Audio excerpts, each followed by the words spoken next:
அதுக்கப்புறம் வந்து உங்களுக்கு இந்த கெமிக்கல் பேர்ன், மெட்டல் பேர்ன்ஸ். அது வந்து ஒவ்வொரு மெட்டலுக்கும் வேரி ஆகும். நீ இரும்பை தீய காய்ச்சி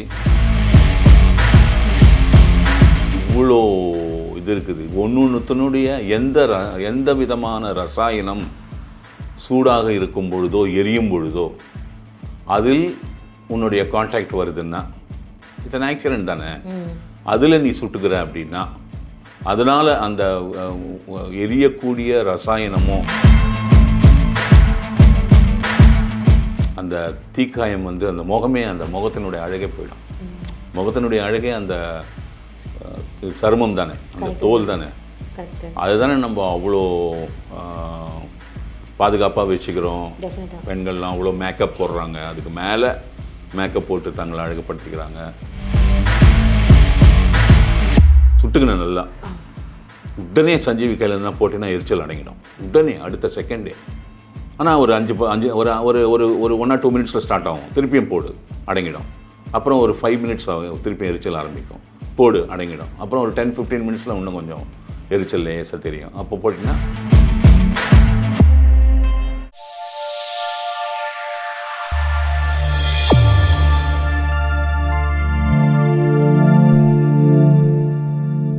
வணக்கம் நேயர்களே, டாக்டர் சிகேன் அவரோட யூடியூப் சேனலுக்கு உங்கள் எல்லாரையும் அன்புடன் வரவேற்கிறோம். இன்றைக்கி ஒரு சுவாரஸ்யமான கொஸ்டினோட தான் நிகழ்ச்சிக்கு போக போகிறோம். நிகழ்ச்சிக்கு போகலாம் வாங்க. அதுக்கு முன்னாடி இவ்வளோ நாளாக நீங்கள் எங்களுக்கு ரொம்ப பெரிய அளவில் சப்போர்ட் பண்ணிகிட்ருக்கீங்க. ஸோ அதுக்கு எங்கள் டீம் சார்பாக, எங்கள் டாக்டர் சார்பாக வந்து ஒரு பெரிய நன்றிகளையும் வணக்கங்களையும் தெரிவிச்சுக்கிறோம். மறக்காமல் எல்லோரும் இதை லைக் பண்ணுங்கள், ஷேர் பண்ணுங்கள், கமெண்ட் பண்ணுங்கள் அண்ட் சப்ஸ்கிரைப் பண்ணுங்கள். இப்போது சார்கிட்ட கேள்வி கேட்கலாம். வணக்கம் சார். வணக்கம் சார். இப்போது இந்த டிஃப்ரெண்ட் டைப்ஸ் ஆஃப் பேர்ன்ஸ், அப்புறம் அதோட பேர்ன் கேர், அது எப்படி சார்? அது தீக்காயங்களால் ஆகும், இல்லைன்னா ஏதாவது சும்மா சுட்டுக்கிட்டா அதெல்லாம் ஆகும், இல்லை ஏதாவது டக்குன்னு வந்து கட் பண்ணோன்னா அதெல்லாம் வந்து இதுவாகும்ல, ஒவ்வொன்றும் ஒவ்வொரு மாதிரி இருக்குமா சார்? அந்த ஸ்கின் ரியாக்ட் பண்ணுமா? அப்படி இல்லை. வூண்ட் கேர்ன்றது வேறு, அது வந்து சிதைவுகள். பேர்ன் கேர்ன்றது வேறு, தீக்காயங்கள். தீக்காயங்கள் வந்து ரொம்ப கடுமையானது. அது ஒரு ஆக்சிடென்ட் தானே, தெரியாமல் தானே நம்ம போய் சுட்டுக்கிறோம். இப்போது ஒரு குழந்தை விளையாடுது, மெழுகுவர்த்தி கிடைக்குது, அதுக்கு வீட்டில் தேடி மேட்ச் பாக்ஸ் எடுத்து அதை கொளுத்திடும் மெழுகுவர்த்தியை. அதை எப்படி நிற்க வைக்கணும்னு தெரியாது அதுக்கு. நம்ம உருக்கி ஒரு சொட்டு விட்டு அது மேலே நின்று அது ஒட்டிக்கோம்ல, அது தெரியும். அது பார்த்துருக்காது. அதுக்கு அந்த மெழுகுவர்த்தி வீட்டில் எரிஞ்சதெல்லாம் பார்த்துருக்கோம். அப்பா அம்மா இல்லாத சமயத்தில் ஒரு மெழுகுவர்த்தி கருத்தா அதை ஏற்றி பார்க்கணும். அதுக்கு ஒரு இன்ட்ரெஸ்ட் தானே. அப்போ அது தெரியாமல் அதில் சுட்டுக்கும் அந்த தீயில. அது வேற, அந்த தீக்காயம் வேற. ஒரு கேஸில் நீ சுட்டுக்கிறேன்னு வச்சுக்கோ, அது கொஞ்சம் வேறுபடும். ஏன்னா அது வந்து LPG, liquid petroleum gas, blue flame. அது இதே நீ வந்து ஒரு பைக்கில் போகிற, ஸ்கிட்டாகி கீழே விழுந்துடுற, பைக்கு உன் மேலே விழுந்துடுது, உன் மேலே சாஞ்சிடுது பைக்கு. அப்போ அந்த சைலன்சர் உன் காலில் அழுத்திடுது, அப்படியே சைலன்சர் கொதிக்குது. அது வந்து மெட்டல் பேர்ன். இந்த விறகுலாம் எரியுது இல்லை, அதில் கொளுத்திக்கிறது வேற, அந்த தீப்புண் வேற. இந்த கிராக்கர்ஸ் எல்லாம் இருக்குல்ல, இந்த தீபாவளி பட்டாசுகள், அது உள்ள அந்த மெக்னீஷியம் நிறைய சமாச்சாரங்கள், வேதிப்பொருட்கள் இருக்கும். அதுதான் உங்களுக்கு அந்த கலராக எரியுறது. அந்த வேதிப்பொருட்கள் எரியும் பொழுது அது almost it's call the chemical பேர்ன்னு வச்சுக்கலாம். அப்புறம் வந்து இந்த லேபெல்லாம் இருக்கும்ல, கெமிஸ்ட்ரி லேபெல்லாம் இருக்கு பாருங்க, அதுலலாம் நிறைய எக்ஸ்பெரிமெண்ட், நிறைய ஆசிட்ஸ் எல்லாம் வச்சுருப்பாங்க. அந்த ஆசிட் பட்டுச்சுன்னா அதுக்கு வந்து ஆசிட் பேர்ன்னு பேர். அப்புறம் வந்து இந்த ஹை ஸ்டீம் எக்யூப்மெண்ட்ஸ்லாம் இருக்குது பாருங்கள், நீராவி எக்யூப்மெண்ட்ஸ், ரொம்ப ப்ரெஷர் ஸ்டீம்லாம் இருக்கும். குக்கிங்லேயே வருது. அது தெரியாமல் நீ வந்து உனக்கு இதாகி பிரேக் அவுட் ஆகி அடிச்சிச்சுன்னு வச்சுக்கோ, இட்ஸ் கால் ஸ்டீம் பர்ன். உன்னுடைய சதையே வந்து வெந்துடும். நம்ம எப்படி ஒரு கத்திரிக்காய், வெண்டைக்காய், உருளைக்கிழங்குலாம் சமைக்கிறோம், வெந்துடுச்சா பாருன்றோம்ல, அந்த மாதிரி ஒரு திக்னஸ்க்கு சதையை வெந்து போயிடும். You have cooked your flesh. அதுக்கப்புறம் வந்து உங்களுக்கு இந்த கெமிக்கல் பேர்ன், மெட்டல் பேர்ன்ஸ், அது வந்து ஒவ்வொரு மெட்டலுக்கும் வேரி ஆகும். நீ இரும்பை தீய காய்ச்சி ஒருத்தருக்கு சூடு போட்டினா அந்த காயம் வேறு. அதே நீ காப்பரை காய வச்சு கொடு போட்டினா அந்த காயம் வேறு. மெட்டலுக்கு ஏற்ற மாதிரி மாறும் மெட்டல் பர்ன்ஸ். என்ன இருந்தாலும் பேர்ன் தானே சார்? பேர்ன் தான் இல்லை, வேறு சொல்கிறேன். அதுதான் வரேன், இப்போ ஒன்று ஒன்றா சொல்லின்னு வரேன். ஓகே. எல்லாமே ஒரே பேர்ன்லாம் கிடையாது. இதுதான் இவ்வளோ வேரியேஷன்ஸ் இருக்குது. அதுக்கப்புறமா வந்து உனக்கு வந்து சன் பேர்ன்ஸ் இருக்குது. வெயிலில் ரொம்ப போனால் நெத்திலாம் செவந்து போகுது பாரு. ஆமாம் சார், ஆமாம். அது வந்து உங்களுக்கு ரேஷஸ் கூட வந்துரும்ல சார்? அதனால ரேஷஸ் வேறு, பேர்ன் வேறம்மா. ஓகே. ரேஷஸ்ன்ற வார்த்தையே கம்ப்ளீட்டாக வேறு. ஓகே. இது பேர்ன், எரிந்து போகுது. இப்போ உங்களுக்கு சதர்ன் ஹெமிஸ்பியர்லாம் இருக்குது பாரு, ஆஸ்திரேலியா இந்த மாதிரி, மொரிஷியஸு, அர்ஜென்டினா, இவங்கெல்லாம் கீழே இந்தியன் ஓஷனில் இருப்பாங்க. கீழே அந்த ஈக்குவடர்லேருந்து ரொம்ப சவுத்தில் இருப்பாங்க கீழே. ஓகே. அங்கெல்லாம் வந்து உங்களுக்கு யூவி ஜாஸ்தி வரும் சன்ரைஸில், அல்ட்ரா வயலட். ஓகே. அது வந்து it's not good for us. It can give you Sun Burns. அது கம்ப்ளீட்டாக வேறு. ஒரு வெயில் அடித்து நம்மளுக்கு பேர்ன் ஆகுது ஸ்கின்னு. அதுக்கப்புறமா இந்த அட்டாமிக் பவர் பிளான்ட்லாம் இருக்குது பாருங்கள், அங்கே அந்த அட்டாமிக் ரேஸ் வருது பாருங்கள், அதில் பேர்ன் ஆகிடும். அது கால் ரேடியேஷன் பர்ன்ஸ். ஓகே. அது கூட பயங்கர பவர்ஃபுல்லாக இருக்கும். அது ரேடியேஷன் பர்ன்ஸ் வந்ததுன்னா கொஞ்சம் கொஞ்சமாக பெருசாகி செத்துருவேன். ஐயோ. Okay. It is fatal most of the time. நான் கேள்விப்பட்டிருக்கேன் சார், அது அதனால தான் கேட்டேன். ஓகே. இவ்வளோ இது இருக்குது. ஒன்றுத்தினுடைய எந்த விதமான ரசாயனம் சூடாக இருக்கும் பொழுதோ எரியும் பொழுதோ அதில் உன்னுடைய கான்டாக்ட் வருதுன்னா இட்ஸ் அன் ஆக்சிடென்ட் தானே. அதில் நீ சுட்டுக்கிற அப்படின்னா அதனால் அந்த எரியக்கூடிய ரசாயனமோ கொதிக்கக்கூடிய பொருட்களோ, நீராவின்றது ஸ்டீமு, மெட்டல்ன்றது ஒரு உலோகம், ரேடியேஷன்ன்றது அந்த கதிர்வீச்சுக்கள், இதெல்லாம் வேற்று விதமான உங்களுக்கு சன்னு வந்து அல்ட்ரா வயலட்டில் வர ரேஸு, அதில் வர பேர்னு, இது ஒன்று ஒன்றும் வேறுபடும். ஓகே. சாதாரணமாக ஒரு உதாரணத்துக்கு சொல்கிறேன் பாருங்கள். சும்மா விறகடுப்பில் சுட்டுக்கிற, இல்லை இந்த பால் கொதிக்க வச்சு இறக்குற, அப்போது தெரியாமல் கை பட்டுடுது. அந்த பால் கொதிக்க வச்ச பாத்திரத்தில் அடுப்புலேருந்து இறக்கும்போது சுட்டுக்கும். ஸோ ஏதோ சிந்தனையில் வரும்போது அப்படியே கை வச்சிருப்பேன், அந்த ஹேண்டில் கை வைக்கணும் நிறைய வாட்டி சார். அதெல்லாம் சுட்டுக்கும். இது மாதிரிலாம் சுட்டுச்சுன்னா அதெல்லாம் சிம்பிளாக ஆற்றிடலாம். இப்போ இதே ஒரு பைக்கு சைலன்சர் மேலே விழுந்து சுட்டுச்சுன்னு சொன்னேன் இல்லையா, அது ஆறவே ஆறாது. கஷ்டமா சார்? ரொம்ப டைம் எடுக்கும். உள்ளே வெந்து போச்சு, நல்லா உள்ளே நல்லா வெந்து போச்சு. எந்த ஒரு ரசாயனத்தினால் ஏற்படுத்தப்பட்ட தீயோ சூடோ உங்களை தாக்கும் பொழுது அந்த தீக்காயம் வேறுபடுகிறது. கெமிஸ்ட்ரியை மாறுது இல்லை? கண்டிப்பாக சார். உன் கெமிஸ்ட்ரி ஒன்று தான். சல்ஃபியூரிக் ஆசிடில் பேர்ன் வந்ததுன்னா சல்ஃபியூரிக் ஆசிடோ இது எவ்வளோ உங்களுக்கு ஆசிட்ஸ் இருக்குது உங்களுக்கு, நைட்ரிக் ஆக்சைடெலாம் ரொம்ப there all very power, highly concentrated. இப்போ உங்களுக்கு அந்த பாத்ரூம் கழுவுறதுக்கெல்லாம் ஆசிட் கொடுக்குறாங்கல்ல ஜென்ரல் மெர்ச்சன்ட் ஸ்டோரில், அது வந்து உங்களுக்கு அதுலேயே கை படக்கூடாது, ஒன்றும் ஆகாது, கொஞ்சம் தாக்கம் இருக்கும், ஒன்றும் தெரியாது. ஆனால் அது வந்து ஹைலி டைல்யூட்டட். ஓகே. அந்த டோட்டல் கான்சன்ட்ரேட்டட் இருக்குது பாருங்கள் ஆசிட்ஸ், அது பட்டதுன்னா உங்களுக்கு இப்போ இந்த டிவிலலாம் பார்க்குறீங்களே, மூஞ்சில் ஆசிட் ஊற்றிட்டான், அதான் அது அந்த பேர்ன் ஆகிடும். அதுக்கப்புறம் அந்த பிக்மெண்டேஷன் வரவே வராது. அந்த தீக்காயம் வந்து அந்த முகமே, அந்த முகத்தினுடைய அழகே போயிடும். முகத்தினுடைய அழகே அந்த சருமம் தானே, அந்த தோல் தானே, அதுதானே நம்ம அவ்வளோ பாதுகாப்பாக வச்சுக்கிறோம். பெண்கள்லாம் அவ்வளோ மேக்கப் போடுறாங்க, அதுக்கு மேலே மேக்கப் போட்டு தங்களை அழகுப்படுத்திக்கிறாங்க.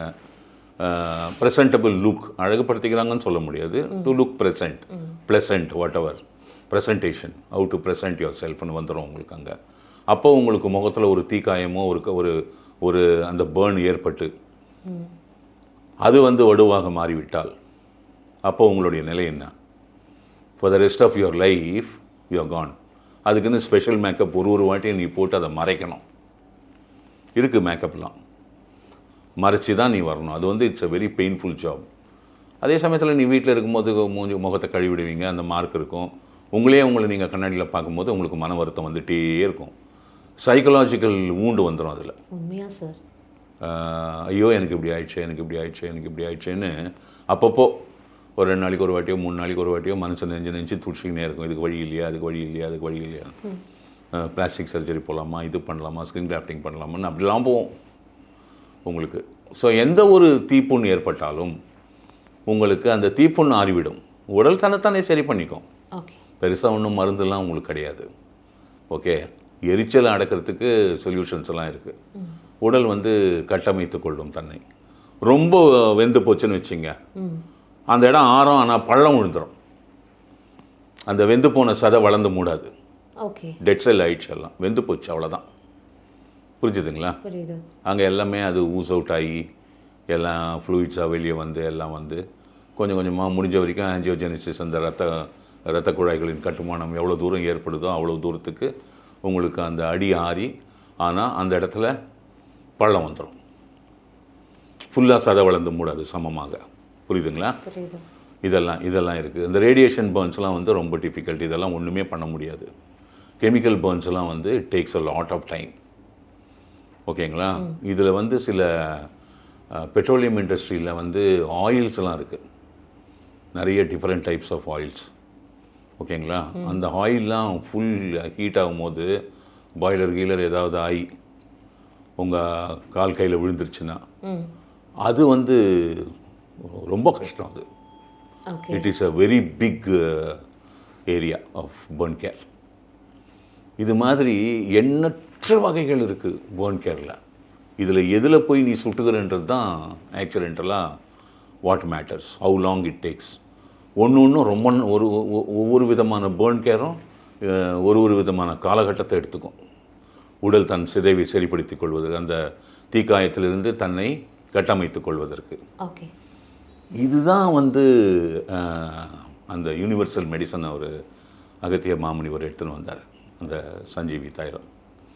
அடிப்பட்ட ஆரம்பத்திலிருந்தே நீ சஞ்சீவியை பயன்படுத்த ஆரம்பிட்டா சுட்டுக்கின நல்லா உடனே சஞ்சீவி கையில் இருந்தால் போட்டினா எரிச்சல் அடங்கிடும் உடனே, அடுத்த செகண்டே. ஆனால் ஒரு 5 ஒரு 1 or 2 மினிட்ஸில் ஸ்டார்ட் ஆகும், திருப்பியும் போடு அடங்கிடும். அப்புறம் ஒரு 5 மினிட்ஸ் ஆகும், திருப்பியும் எரிச்சல் ஆரம்பிக்கும், போடு அடங்கிடும். அப்புறம் ஒரு 10-15 மினிட்ஸில் இன்னும் கொஞ்சம் எரிச்சல் லேசாக தெரியும். அப்போ போட்டிங்கன்னா சுத்தமாக அடங்கிடும். ஒரு 4-5 வாட்டி போட்டினா சுத்தமாக எரிச்சல் அடங்கிடும்.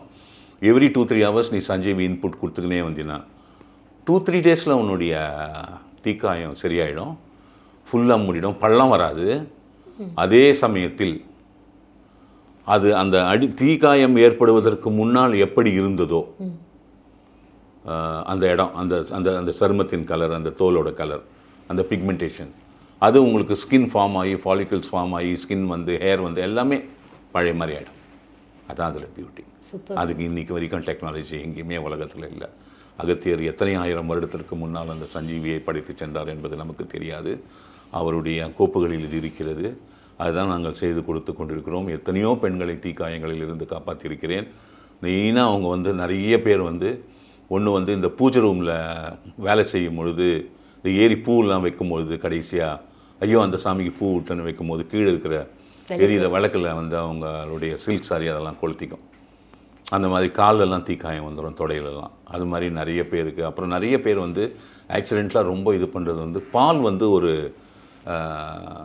ஒரு புரோட்டீன் அது இல்லையா. பால் கொதிக்க வைக்கும் போது சில சமயத்தில் பாலை கையில் ரொம்ப கொதிக்கிற பாலை கையில் பட்டுருச்சுன்னா பெரிய தீப்புண்ணாயிடும். அது வந்து அப்படி ஒரு எரிச்சல் கொடுக்கும். அதுவும் வந்து கொப்பளமாயிடும் அப்படியே தீப்புண்ணாய். அந்த அளவுக்கு ஒரு சூடு அது வாங்கி வச்சுருக்கும் பால். அதில் மார்க் வந்துடும் அவங்களுக்கு. அந்த மாதிரி நிறைய பெண்களை காப்பாற்றி கொடுத்துருக்காங்க. அகத்திய மாமுனிவர் அந்த மருந்து வந்து அது வந்து பிரமிக்கத்தக்க அளவுக்கு ஒரு மருந்து. அந்த ரசாயனம் அதில் வந்து 6 பாஷாணம் வருது. 6 பாஷாணத்தை வந்து அவங்க எப்படி அந்த உடல் ரசாயனத்தை புரிந்து அந்த உடல் ரசாயனத்திற்கு எந்த இயற்கையில் உள்ள எந்த வேதிப்பொருட்களை கொண்டு வந்து அதை எப்படி செய்து ஒரு வெளிப்பூச்சு, அதான் எக்ஸ்டர்னல் அப்ளிகேஷனாக எடுத்துன்னு வந்து தீக்காயமா கவலையே படாத, உனக்கு ஒன்றுமே ஆகாது. நீ தீக்காயத்துக்கு முன்னாடி எப்படி இருந்தியோ அதே மாதிரி ஆகிடுவேன். என்னுடைய நண்பர் ஒருத்தர், அவரோட வீடியோவே நான் இப்போ ஒரு நாள் பண்ணி போடுறேன் பாருங்கள். இங்கே சென்னையில் தான் இருக்கார். அவர் ஒரு பெரிய ஃபேக்ட்ரியில் வேலை செய்கிறாரு. 120 HP மோட்ரு, அதோட பெரிய ஸ்டார்டர். அது வந்து அந்த கார்பன் சரியாக இதாகலன்னு சொல்லிட்டு, ஆனால் நீ வந்து க்ளவுஸ் போட்டிருக்கணும். அந்த ஃபேஸ் ஹெல்மெட் ஒன்று வரும், இப்படி அந்த ஃபுல் ஃபேஸ் ஹெல்மெட் மாதிரி ஒரு இது வரும். அதோட அந்த ஹெல்மெட் போட்டு தான் நீ அங்கே போய் வேலை செய்யணும். அதில் கை வைக்கணும். ஏன்னா ஸ்பார்க் ஆச்சுன்னா மேலே ப்ளூ ஃப்ளேம் விழுந்துடும். அது போடாமல் போய் வச்சுட்டாரு கையை. Is a technical man, but ignore பண்ணிட்டார். டக்குன்னு அர்ஜென்ட்டாக போய் வச்சுட்டாரு பாருங்கள். அப்படியே வெடிச்சிருச்சு. வெடித்த உடனே அந்த எலக்ட்ரிக்கல் சார்ஜ் ஆனால் ப்ளூ ஃப்ளேம் வரும்ல, அது கையில் அடிச்சிடுச்சு. அப்படியே 2 கையிலையும் முகத்தில் அடிச்சிடுச்சு. கண்ணை மூடிட்டார். முகம் அப்படியே வந்து போச்சு. கையெல்லாம் KFC சிக்கன் மாதிரி ஆயிடுச்சு, எண்ணெயில் வறுத்த மாதிரி. அப்புறம் 1 லிட்டர் சஞ்சீவி ரெடி பண்ணி, கையில் இந்த சஞ்சீவி எடுத்துன்னு ஓடி போய் கொடுத்துட்டு கடகடன்னு வந்து ரெடி பண்ணி 1 லிட்டர் சஞ்சீவி கொடுத்து அதை போட்டு போட்டு போட்டு போட்டு போட்டு போட்டு 3 வாரம் ஆச்சு. கை முகமெல்லாம் இந்த ஆக்சிடெண்ட்டுக்கு முன்னாடி எப்படி இருந்ததோ அதே மாதிரி ஆயிடுச்சு. 3 வீக்ஸில் சான்ஸே இல்லை சார். அது வந்து நான் கண் கூட பார்த்தேன். அந்த மாதிரி நிறைய பேருக்கு பண்ணி கொடுத்துருக்குறேன். இது ஒன் ஆஃப் த ஹையஸ்ட். இது மாதிரி தீப்புண்கள் என்பது வேறுபடும். அந்த எந்த தீப்புண்ணாக இருந்தாலும், அந்த அட்டாமிக் ரேஸில் வரக்கூடிய அந்த ரேடியேஷன் பர்ன்ஸாக இருந்தாலும், சஞ்சீவி எனக்கு தெரிந்து ஒரு மருந்து தான், ஆற்றல் படைத்த ஒரு மருந்தாக நான் இதுவரை பார்த்திருக்கிறேன். வணக்கம். கேட்கும்போதே ரொம்ப ஆச்சரியமாக இருக்குது சார். இதெல்லாம் எப்படி வந்து ஒரு 1000 வருஷம் இல்லை 1,00,000 வருஷத்துக்கு முன்னாடி யோசிச்சிருப்பாங்கல்ல அப்படின்லாம் நினைக்கும் போது, இன்னுமே இந்த தமிழ் மருத்துவத்து மேலே இன்னும் நல்ல மதிப்பு மரியாதை மட்டும் இல்லாமல் இன்னும் தெரிஞ்சுக்கணுன்ற ஆர்வம் இருக்குது. இன்னும் நிறைய சுவாரஸ்யமான விஷயங்கள் உங்களுக்காக காத்துட்ருக்கு அடுத்த எபிசோடில். மீண்டும் அடுத்த வாரம் உங்களை வந்து மீட் பண்ணுறோம். அதுவரை உங்களிடமிருந்து விடைபெறுவது உங்கள் அம்ரிதா.